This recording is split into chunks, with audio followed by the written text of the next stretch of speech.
South India shopping mall RC Puram BHEL లో ప్రముఖ సినీ తార శ్రీలీల గారిచే డిసెంబర్ 6న గొప్ప ప్రారంభం. నమస్తే, నేను విజయ్. ప్రపంచవ్యాప్తంగా పుష్ప 2 సినిమా రిలీజ్ అయింది. సో ఇప్పటికే ఒక పాజిటివ్ టాక్తో దూసుకుపోతుంది పుష్ప 2. ఓవరాల్గా సినిమా ఎలా ఉంది, సినిమాలోని క్యారెక్టర్స్ సినిమాలో ఎలా వ్యవహరించాయి, అసలు కథనం మీద పూర్తి స్థాయిలో మనం విశ్లేషణ చేద్దాం. మనతో పాటు సీనియర్ జర్నలిస్ట్, ఫిల్మ్ జర్నలిస్ట్ ప్రభు గారు ఉన్నారు. సార్ నమస్తే సార్. నమస్తే సార్, ఒక సీనియర్ జర్నలిస్ట్గా సినిమాకి సంబంధించి ప్లస్ పాయింట్స్ ఏంటి? ప్లస్ పాయింట్స్ అంటే అల్లు అర్జున్ అంతేనంటారా? అల్లు అర్జున్ అంతే.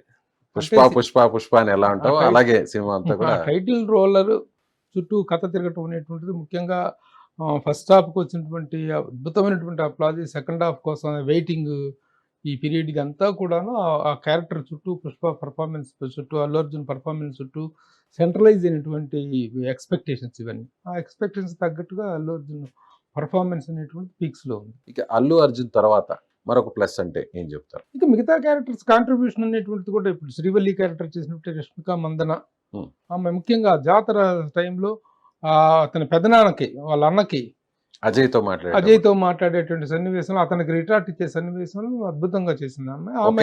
ఎక్కువసేపు కూడా చేసింది, చాలా మంచి పర్ఫార్మెన్స్ ఇచ్చింది. మిగతా క్యారెక్టర్స్ అన్ని కూడా అప్ టు ద మార్క్. ఎవరెవరికి ఏ పాత్ర ఇచ్చారో ఆ పాత్రకు తగినటువంటి పర్ఫార్మెన్స్ ఇవ్వటం జరిగింది. అయితే కొన్ని పాత్రలు వీటిలో డ్రాప్ అయిపోయినాయి. అల్లు అర్జున్ క్యారెక్టర్ మీద, పుష్ప క్యారెక్టర్ మీద ఉండటం అనేటువంటిది. సో మిగతా characters up to the mark. So మనం చూసినట్లయితే సినిమా రిలీజ్కి ముందు ఒక పాజిటివ్ బజ్ అనేది బాగా వచ్చింది, ఒక హైప్ వచ్చింది. అంటే ప్రపంచవ్యాప్తంగా కూడా ఎక్కడ చూసినా కూడా పుష్ప అనేది కనిపిస్తూ వచ్చింది. రీసెంట్ గా వచ్చినటువంటి కొన్ని కాంట్రవర్సీ ఇవన్నీ కూడా చూస్తే, సో ఆ స్థాయిలో రావడానికి ప్రధానంగా కారణం ఏంటంటారు, అంత బజ్ రావడానికి?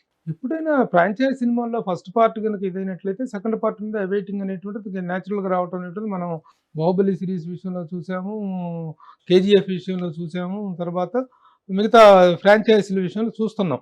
సెకండ్ పార్ట్కి అద్భుతమైనటువంటి ఇది రావటం అనేటువంటిది. అలాగే ఎక్స్పెక్టేషన్స్ అనేటువంటి విపరీతమైనటువంటి ఎక్స్పెక్టేషన్స్. ఇప్పుడు బాహుబలిలో కనుక కట్టప్పని ఎందుకు బాహుబలిని పొడిచాడు అనేటువంటి ఒక క్రూషియల్ పాయింట్ దగ్గర వదిలేడు కాబట్టి అక్కడ ఇది. అలాగే పుష్పలో కూడా వీళ్ళిద్దరి మీద ఒక వెంజియన్స్ షాట్ మీద పుష్ప ద రైజ్ వదిలేరు. ఆ పర్టికులర్ పాయింట్లో ఒక మంచి సస్పెన్స్ పాయింట్లో వదిలాడు. What is that going to happen అనేటువంటి అవైటింగ్ అనేటువంటిది ఈ సెకండ్ హాఫ్కు విపరీతంగా, ఈ ఫ్రాంచైజ్కి విపరీతమైనటువంటి హైప్ తీసుకొచ్చింది. దానికి తోడు world wide celebrities, take cricket celebrities కానీ, ఫిలిం స్టార్స్ కానీ, టెన్నిస్ స్టార్స్, ఒకళ్ళని కాదు, సెలబ్రిటీ అనుకున్న ప్రతి ఒక్కరు పుష్ప రైజ్లో ఉన్నటువంటి సాంగ్స్కి, ట్యూన్స్కి కవర్ సాంగ్స్ చేశారు. విపరీతమైన అవైటింగ్ వచ్చింది. ఆ అవైటింగ్ అనేటువంటిది ఈ రోజున ఇంత అద్భుతమైనటువంటి ఓపెనింగ్స్కి, ఇంత అద్భుతమైనటువంటి బజ్కి కారణమయ్యాయి. సో ఒక సినిమాలో ఒక డైలాగ్ కూడా ఉంటుంది, మనం ముందు నుంచి కూడా చూసాం ట్రైలర్లో కూడా. పుష్ప అంటే ఫ్లవర్ కాదు, ఫైర్ కూడా కాదు, వైల్డ్ ఫైర్ అన్నారు. సో ఆ స్థాయి తగ్గట్టుగానే వైల్డ్ ఫైర్ గా ఉందంటారు? సర్టన్ సీన్స్ లో ఉంది, ఓకే, ఓవరాల్ గా కాదు. ఎలాంటి సీన్స్? సర్టన్ సీన్స్ లో మాత్రం వైల్డ్ ఫైర్ అనేటువంటిది, ఆ వైల్డ్ ఫైర్ అనేటువంటి మాట పుట్టి ఆ డైలాగ్ వాడిన సందర్భం కూడా వైల్డ్ ఫైర్ అనేటువంటి దానికి ఇదేంది. ఓవరాల్ గా వైల్డ్ ఫైర్ అవునా కాదనేటువంటిది కాదు, కానీ మొత్తం మీద చూస్తే మాత్రం ఆ సర్టన్ సీన్స్ లో ముఖ్యంగా ఆ జాతర సీన్ ఒకటి కానీ, ఈ తర్వాత ఈ వైల్డ్ ఫైర్ అనేటువంటి డైలాగ్ చెప్తాడే, తను వాళ్ళు పట్టుకున్నాను, ఒక్క చెక్కైనా పట్టుకున్నాను, నేను ఒక గంధపు చెక్కైనా పట్టుకుంటే నేను చేస్తాను, వెళ్ళిపోతానని అంటాడు కదా. ఆ సీన్ లో వాడు చేస్తే అది చెక్క కాదని చెప్పి దాన్ని తగలబెట్టేసి బ్లాస్ట్ వైల్డ్ ఫైర్ అంటాడు. ఆ సీను, ఇలాంటి సీన్స్ లో జస్టిఫైడ్ గా అనిపించింది. సో అదే విధంగా మనకి పార్ట్ 1 లో చూస్తే, సో మనం అక్కడ చూస్తే అక్కడ షెకావత్ పాత్రకి పుష్పకి మధ్య అక్కడ క్లోజ్ అవుతుంది. సో నెక్స్ట్ ఎలా ఉండబోతుంది అనే టెన్షన్ అందరిలో ఉంది. సో నిజంగా ఫహద్ ఫాజిల్ గారు ఆ పాత్రలో ఒదిగిపోయారు అనుకోవచ్చా? ఫహద్ ఫాజిల్ అనేది ఒక క్లాస్ క్యారెక్టర్ యాక్టర్, విలన్ చేసి, కామెడియన్ చేయని, లేకపోతే క్యారెక్టర్ యాక్టర్ గా చేసినా సరే ఆ క్యారెక్టర్ విపరీతమైన హైప్ ఇచ్చేది ఫస్ట్ హాఫ్ లో. ఇక సెకండ్ హాఫ్ మొత్తం వీళ్ళిద్దరి వార్ అనేటువంటిదే ఉంటుంది అనేటువంటి దీంట్లో తీసుకొచ్చారు. అదే జరిగింది సెకండ్ హాఫ్ లో. అఫ్ కోర్స్ తనకు ఇచ్చిన పాత్ర వరకు తను న్యాయం చేయగలిగాడు. సో పార్ట్ 3 అనేది కూడా మనం చూసాం, ది ర్యాంపేజ్ పుష్ప 3 అనేది కూడా ఎవరు కూడా ఎక్స్పెక్ట్ చేయలేదు. సో మనకి జరిగినటువంటి ఆ ప్రీ రిలీజ్ ఈవెంట్ లో కూడా అందరూ ఫ్యాన్స్ అందరూ కూడా పుష్ప 3 అంటే కూడా సుకుమార్ దానికి ఒక కంక్లూజన్ ఎక్కడ ఇవ్వలేదు, సస్పెన్స్ పెట్టేశారు. సో మళ్ళీ పార్ట్ 3 ఉండబోతుందని నిన్న క్లారిటీ ఇచ్చేసారు. సో అది ఎలా ఉండే అవకాశం ఉందంటారు? అదే స్థాయిలో ఇప్పుడు 2 తగ్గట్టే 3 కూడా ఉండే అవకాశం ఉందంటారు? ఉంటుంది అనుకుంటే వాళ్ళ కథ మీద వర్కౌట్ చేయటం, ఇక్కడ నుంచి ఆ కుటుంబం ఒక మంచి ఇదిలో ఉన్న సందర్భంలో దాన్ని క్లోజ్ చేసేయటం, ఒక బాంబ్ బ్లాస్ట్ అవటంతో వదిలిపెట్టేశారు. దాని తర్వాత ఆ బాంబ్ బ్లాస్ట్ తర్వాత ఏం జరిగింది? ఎవరెవరు బతికారు? అంత పెద్ద ఫంక్షన్‌లో బాంబ్ పెట్టినప్పుడు ఎవరు బతికారు? ఆ బతికిన క్యారెక్టర్స్ ఏంటి? చనిపోయిన క్యారెక్టర్స్, ఆ చనిపోయిన క్యారెక్టర్ల నుంచి మీద రెవెన్జ్ ఎలా తీసుకున్నాడో, పుష్ప బతికాడా? ఎవరు బతికారు? ఎవరు పోయారు? అనేటువంటిది సస్పెన్స్. ముఖ్యంగా కమర్షియల్ సినిమా ఇది మనం ఒప్పుకోవాల్సిందే. ఎందుకంటే ఆ స్థాయికి తగ్గట్టు మనం అందులో చూసినట్లయితే జాతీయ స్థాయిలో రిలీజ్ చేశారు దీన్ని. మనం ఎక్కడ చూసినా కూడా అన్ని భాషల్లో కూడా 6-7 భాషలు అంతర్జాతీయ స్థాయిలో, అంతర్జాతీయ అంటే ఇంటర్నేషనల్ స్థాయిలో అన్ని వరల్డ్ వైడ్ రిలీజ్ అన్నమాట. 1200 థియేటర్లో చేశారు. అంటే ఆ పరంగా చూస్తే మనకి తెలుగు సినిమా స్టాండర్డ్స్ పెరిగాయి అనుకోవచ్చా? తెలుగు సినిమా స్టాండర్డ్స్ పెరగటం వేరు, బిజినెస్ పెరగటం వేరు. Standards are different from business.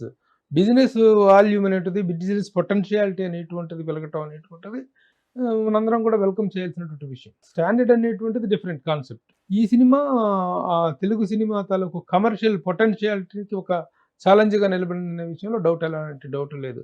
Yes, ఇంత వాల్యూమ్ చేస్తుందా ఒక తెలుగు సినిమా, ఇంత బిజినెస్ చేస్తుందా, ఇంత బజ్ క్రియేట్ చేస్తుందా, ఇంతగా అవైటింగ్లో పెడుతుందా. మన ఈ మధ్య ఒక చిన్న ఇది జరిగింది.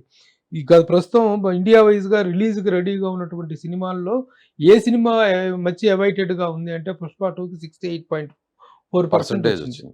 మిగతా అన్నిటి కూడా 2-3%, 5%, 4% ఇలా వస్తే ఈ పుష్పకు ఒక్కదానికి 68% రావటం అనేటువంటిది ఈ సినిమా పట్ల ఎంత అవైటింగ్గా ఉన్నారనేటువంటిది అర్థం అవుతుంది. అదేవిధంగా ప్రీ రిలీజ్ ముందే 1000 కోట్లను కలెక్ట్ చేసింది అనేటువంటి ఒక టాక్ కూడా వినిపిస్తుంది. అందులో 300 కోట్ల రెమ్యునరేషన్ అల్లు అర్జున్ గారు తీసుకున్నారు, 100 కోట్లు సుకుమార్ గారికి అని అంటారు. ఇదంతా నిజమే అంటారు? నిజంగా ఆ స్థాయిలో ఖర్చు పెట్టారు అనుకోవచ్చు? ఈ ఫిగర్స్ విషయంలో మనం ఫైనల్గా ఎవరి దగ్గర నుంచి ఏ కబుర్లు వచ్చినా మనం నమ్మటానికి వీల్లేదు. We have to take the right statement from the producers. నిర్మాతల దగ్గర నుంచి వస్తేనే మనం నమ్మాలి తప్ప మీడియా, సోషల్ మీడియా అనేటువంటిది కానీ, లేకపోతే ఏ మీడియాని ఎవరు ఇష్టమైనట్టు వాళ్ళు రాసుకుంటున్నారు. 300 కోట్లు అల్లు అర్జున్కి ఇచ్చారని చెప్పేసి రెమ్యునరేషన్ అని పెట్టుకున్నారు. 500 బడ్జెట్ ఏమో 500 కోట్లు అని రాశారు. 500 కోట్లు 300 కోట్లు తను అక్కడికే ఇచ్చేస్తే డైరెక్టర్కి 100 కోట్లు వెళ్ళిపోతే, అంటే 100 కోట్ల సినిమా తీశారా? కాదు కదా. లేకపోతే మొత్తం ఓవరాల్గా అయిన బిజినెస్లో 300 కోట్లు ఈయన తీసుకొని 100 కోట్లు అల్లు అతనికి ఇచ్చారా? ఇవన్నీ ఫోర్బ్స్ లాంటి పత్రికలో అలాంటి ఒక పిచ్చి కథనాలు రావటం అనేటువంటిది చాలా ఆశ్చర్యంగా ఉంది. మిగతా వాళ్ళ రెమ్యునరేషన్స్ కూడా రాస్తూ వాళ్ళు తమిళ విజయ్ 250 నుండి 300 కోట్లు అంటాడు. ఇంకోటి వచ్చేసి 150 నుంచి 200 కోట్లు అంటాడు. 150 నుండి 200 కోట్లు అంటే రెమ్యునరేషన్ అది ఒక ఫిక్స్డ్ ఇదిగా ఉంటుంది కదా, ఇచ్చారు అని చెప్తున్నప్పుడు. కాబట్టి ఈ ఫిగర్స్ని అసలు మనం ఇప్పుడు ప్రజెంట్ నమ్మటానికి వీల్లేదు. ఎవరు ఏ ఫిగర్లు చెప్పినా సరే నిర్మాతల దగ్గర నుంచి రావాలి. నిర్మాతలు రకరకాల కారణాల వల్ల చెప్పరు. ఇది మొత్తానికి ఒక high budget film, highly expected returns వస్తాయనేటువంటి ఎక్స్పెక్టేషన్ ఉన్న ఫిల్ము. అంతవరకే మనం ఫిగర్స్ అన్నీ కూడా బ్లఫ్ ఫిగర్సే. అలాగే దేవిశ్రీ ప్రసాద్ మ్యూజిక్ ఎలా ఉంది? సాంగ్స్ ఎలా ఉన్నాయి? దేవిశ్రీ ప్రసాద్ మ్యూజిక్ అనేటువంటిది పుష్ప ద రైజ్కి ఎంత ఎంత ఎంత ఎంత ఎంత ప్లస్ అయిందో ఈ సినిమా విషయంలో అంత ప్లస్ కాలేదు. దేవిశ్రీ ప్రసాద్ మ్యూజిక్ కానీ, చంద్రబోస్ లిరిక్స్ కానీ. ఎందుకంటే పుష్ప ద రైజ్లో సాంగ్స్ అనేటువంటివి it was a musical hit. ఆ ఫిలిం ఏ పాటైనా కూడా, ఏ పాట ఏ లాంగ్వేజ్ లో కూడా పాటకి ప్రపంచంలో ఉన్న సెలబ్రిటీస్ మొత్తం డాన్స్ చేశారు, కవర్ సాంగ్స్ చేశారు. కానీ ఈ సినిమాలో ఆ కవర్ సాంగ్స్ చేసేసి మ్యూజిక్ కి, ట్యూన్స్ కి డాన్స్ వేసే స్థాయి మ్యూజిక్ అయితే ఈ సినిమాలో అంటే సిగ్నేచర్ స్టెప్లు ఎక్కడ కూడా కనిపించలేదు. సిగ్నేచర్ ఫస్ట్ పార్ట్ తో పోలిస్తే, ఫస్ట్ పార్ట్ లో పోలిస్తే ఊ అంటావా మామ ఊ అంటావా అన్న పాటకి ప్రపంచం అంతా ఊ అన్నది. అట్లాగే మిగతా అన్ని సాంగ్స్ చెప్పు వదిలేసి శ్రీవల్లి సాంగ్, ఆ సాంగ్ కానీ, మామ మామ సాంగ్ కానీ, ఇవన్నీ సాంగ్స్ ప్రతి సాంగ్ ఒక మ్యూజికల్ బొనాన్జా ఫస్ట్ పార్ట్ లో. ఇదైతే సెకండ్ హాఫ్ లో లేదు. అలాగే బీజిఎం మీద కూడా ఒక కాంట్రవర్సీ నచ్చింది. ఎందుకంటే దేవిశ్రీ ప్రసాద్ ని పక్కన పెట్టేసి ఒక కొత్త వ్యక్తి చేత చేయించారని, తమతో కొంతమందితో చేయించారని తను షోస్ కు వెళ్ళటం వల్ల దీని మీద కాన్సన్ట్రేట్ చేయలేదనేటువంటి ఒక దీంతో మ్యూజిక్ డైరెక్టర్ కూడా లాస్ట్ లో మార్చారు. మ్యూజిక్ డైరెక్షన్ మార్చడం అనేటువంటిది ఏంటంటే, సినిమా రీ రికార్డింగ్ సమయానికి వచ్చేటప్పటికి మెయిన్ పెద్ద సినిమాకి పెద్ద పెద్ద మ్యూజిక్ డైరెక్టర్లు కూడా కొంచెం బిట్ వర్క్స్ అందరికీ పంచుతారు. కుర్రోళ్ళకి ఆల్రెడీ ఉన్నటువంటి వాళ్ళకి ఈ పార్ట్ నువ్వు చేయరా, ఈ పార్ట్ నువ్వు చేయరా అనేటువంటిది పంచుతుంటారు. ఎక్కడైనా కూడా చాలా సినిమాలకు జరుగుతుంటుంది అది. చాలా సినిమాలకు డిస్ట్రిబ్యూట్ చేస్తుంటారు. కొన్ని పార్ట్లు కొంతమందికి ఇచ్చేసేసి ఫెయిల్ అయిన మ్యూజిక్ డైరెక్టర్లు, లేకపోతే వెనక ఆర్కెస్ట్రాలో బాగా ఎక్స్పీరియన్స్ ఉన్న వాళ్ళకి అప్కమింగ్ లో ఉన్న వాళ్ళకి ఇస్తుంటారు. అయితే ఈ సినిమా విషయంలో దేవిశ్రీ ప్రసాద్ ప్లేస్ లో తమన్నా తీసుకొచ్చి పెట్టామనేటువంటిది ఒక వివాదం నడిచినటువంటి మాట వాస్తవం. ఏది ఏమైనా మ్యూజిక్ పాయింట్ ఆఫ్ వ్యూలో పుష్ప 2 అనేటువంటిది మాత్రం 1 తో పోలిస్తే 2 అనేది కొంత డిసప్పాయింట్ చేసింది. డిసప్పాయింట్ చేసింది. కొంత కాదు, బాగా డిసప్పాయింట్ బాగా చేసింది. డిసప్పాయింట్. ఇక డైలాగ్స్ సార్. అంటే పుష్ప 1 లో కూడా చాలా డైలాగ్స్ ఉంటారు. మనం ఎక్కడ కూడా అనేక లాంగ్వేజెస్ లో కూడా ఆ డైలాగ్స్ అన్ని కూడా సూపర్ హిట్ అయ్యాయి. ఉమ్. సో పార్ట్ 2 లో ఆ పరిస్థితి కనిపించింది. పార్ట్ 2లో వచ్చినటువంటి మెయిన్ ప్రాబ్లం ఏంటంటే, ఆ ఫస్ట్‌లో మేనరిజం అనేటువంటిది గోడెలా పెట్టుకొని అవును. మాట్లాడటం అనేటువంటిది హిట్ అయింది. ఈ సెకండ్ పార్ట్‌కి వచ్చేటప్పటికి ప్రతి సీన్‌లో, ప్రతి డైలాగ్‌లో కూడాను 90% డైలాగ్స్‌లో నోట్లో పాన్ పరాకు వేసుకొని, ఆ పాన్ పరాకు ఓమ ఓమ ఓమ అని మాట్లాడుతా ఉంటే డైలాగ్ అనేటువంటిది అర్థం కాలేదు. చాలా బాగా స్పష్టంగా వినిపించలేదు డైలాగ్ స్పష్టంగా ప్రేక్షకుడికి. వినిపించలేదు. మరి అది ఎందుకు చెక్ చేసుకోలేకపోయారో ఏంటో అర్థం కాలేదు అసలు. చాలా చోట్ల ఆ డైలాగ్ డిస్టర్బెన్స్ అనేటువంటిది విపరీతంగా ఉంది. అది దాన్ని మరి అటు అల్లు అర్జున్ గానైనా సరి చేసుకోలేదేమో, ఈయనైనా డైరెక్టర్ సుకుమార్ అయినా కవర్ చేసుకోలేదేమో, గమనించలేదేమో అని. అంటే వాంటెడ్లీ కనీసం డైలాగ్ పార్ట్ చెప్తున్నప్పుడైనా సైలెన్స్ పార్ట్ లో ఇలా పెట్టుకున్నాడు అనుకుంటే అట్లా డైలాగ్ చెప్పేటప్పుడు ఆ డైలాగ్ క్లారిటీ అనేటువంటిది కావాలి. ఒక సన్నివేశంలో ఆ క్యారెక్టర్ తాలూకు యాటిట్యూడ్ చూపించడం కోసం అలాంటివి 2-3 సీన్స్ లో పెట్టుకుంటే పర్వాలేదు, కానీ త్రూ అవుట్ ఇదే డైలాగ్ అనేటువంటిది అర్థం కాలేదు. దానికి సౌండ్ సిస్టమ్ కూడాను సహకరించలేదేమో, థియేటర్ల సౌండ్ సిస్టమ్ కూడా డైలాగ్ అనేటువంటిది చాలా వరకు కిల్ అయిందని చెప్పచ్చు.